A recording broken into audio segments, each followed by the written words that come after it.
It is oftentimes useful to get some information about the tables in your database, and you can do this using the data dictionary views like user tables, all tables, or DBA tables if you have access to the DBA tables view. The data in these views is going to be accurate as of the last time that statistics was gathered on the table, so you do want to pay attention to the last analyzed date column and make sure that the information you're getting isn't out of date. As you can see, some of the information I'm returning in this query is the number of rows in the table, the number of blocks, the average row size, and the total amount of space that is allocated to the table on disk.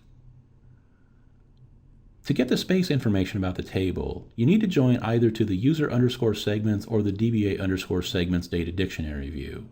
For this particular view, there is no all_segments option.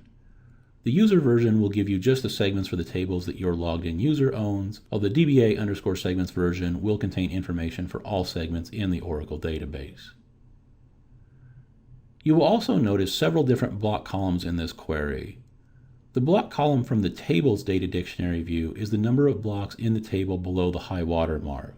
So if a table scan is performed against this table, these are the number of blocks that Oracle will read.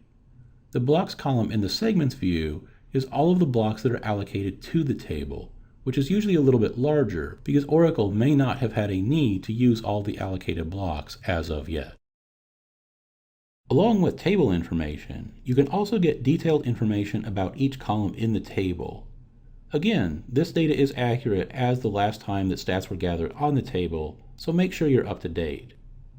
What I have done here is just pull a few columns out of the All Tab Columns view.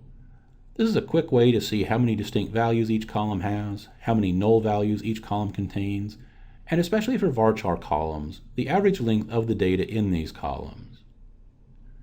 You'll see a lot of tools for Oracle, like SQL Developer or Toad, make similar information like this available in a nice graphical user interface.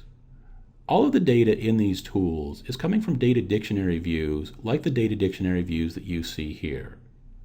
Sometimes, though, it's useful to be able to go in and directly access the data and not look at it through a user interface, because maybe you want to take that data and join to some other data, or maybe you want to write your own custom where clause to look for something in particular.